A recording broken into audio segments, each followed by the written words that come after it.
ever wonder what it would be like to be the champion of a Pokemon League? Well, a YouTuber that I follow named Birdkeeper Toby made a little video describing if he had a Pokemon League and he was a champion, what would it look like? So I decided to also make a video in similar of that as to what if I was the Pokemon League champion and what would my Pokemon League look like? So today we're going to look at who would be in my Elite Four, what would their Pokemon be, and what would my Pokemon be, and how everything will go down. So let's get started, why don't we?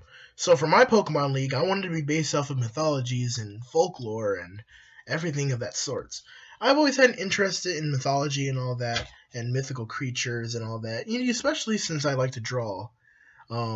So I think why not have everyone's team in the Elite Four, including mine, have Pokemon based off of mythological creatures or folklore or even legends.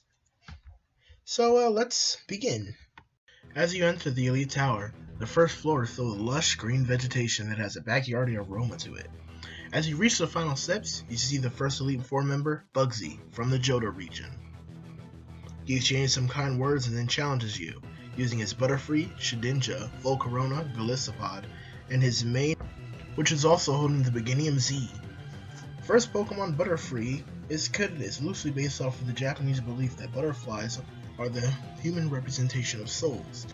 Shedinja, its concept is based off of the fabled ninjutsu technique Utsutsemi, which is basically creating a fake dummy of yourself to trick your opponents.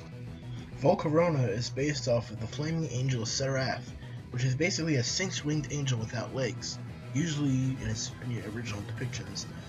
Golisopod is based off of Goliath and its name origins, which is basically a reference to the biblical story of David and Goliath. And finally, Heracross' name origin is based off of the demigod in Greek mythology known as Heracles. After you defeat him, you move on to the next floor. On the next floor, it's a near dark room, but you see many objects are floating in midair. When you reach the top, you come across the second Elite Four member, Olympia, who's also from the Kalos region, and a Psychic type user. She tells you a haiku about the past of Pokemon myths, and then challenges you to battle her using her Sigilyph, Musharna, Claydol, Bronzong, and Meowstic, which is holding the Psychium Z. First up, her Sigilyph is based off of the Nazca lines, and more specifically, the Hummingbird. Musharna is based off of the yokai creature Baku, not the one from Yokai Watch, but the actual yokai creature from folklore, and also a Tapir, similarly to Drowsy and Hypno. Claydol is based off of the Shokoki Doku, which is a set of Japanese clay dolls. Bronzong is based off of the Dotaku, which are Japanese bells which are used to pray for good harvest. And finally, the Meowstic is based off of the Nekomata. After defeating Olympia, she gives you one final fortune telling you that your future is going to be very bright. After that, she sends you off to the next floor, which happens to be awfully hot, filled with rock formations and lava everywhere. You reach to the top of the steps and you come by Kyove, the original trial captain from the Alola region, who specializes in fire type. With his fiery skills, without saying a word, he challenges you to a battle, sending out his 5 Pokemon: Darmanitan, Houndoom, Infernape, Ninetales, and his strongest Alolan Marowak holding the Therium Z. Darmanitan is based off of the Daruma dolls. Houndoom is based off of Hellhounds. Infernape is based off of the Sengoku, a monkey creature that was on fire and is unable to be burned, so he basically burned down everything in sight. Wonderful. Ninetales is based off of the Nine-tailed Fox, and obviously Alolan Marowak is based off of the Polynesian concept of mana, but mostly on the Hawaiian Fire Dancers. After you defeat Kyove, he congratulates you and sends you off to the 4th floor. As you go up the steps to reach the final Elite Four member, you hear music, with it getting louder and louder with each step you take. As you reach the final step, you come across Roxy and her band, playing a song about mythology and Pokemon, for some strange reason. After the song finishes, she challenges you to your final Elite Four battle, containing the Pokemon Arbok, Salazzle,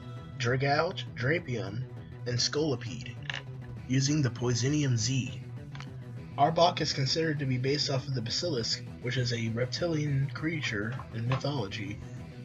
Salazzle can be based off of many things, being seductress, being a female being that can seduce men or males. Dragout is based off of sea dragons. Drapion is an ogre or scorpion creature. And Scolipede is based off of the prehistoric centipede known as the Arthropleura. After defeating her, she tells you to go all the way up to the top floor and reach the champion, your final challenger. As you reach the top floor, you realize that it's actually a ceiling, and it's quite warm outside, yet still a little bit chilly. We're way on top of the sky, even some clouds being below us. The sun is shining bright, and the sky is as blue as ever with some nice clouds. But you turn around, and you see me as your challenger, challenging you as the champion of the Pokemon League. I start the battle by sending out my Coffee-Grigus. Its stally battle style will make you annoyed at the start of the battle and try to get you flustered, using Toxic, Curse, Protect, and also having a Citrus Berry in hand whenever I need to heal my HP. After that, I send out my Heliolisk, having a very unique power, using it being that it's combining Rain Dance with Thunder, getting a 100% accuracy rate, along with gaining HP from its ability Dry Skin.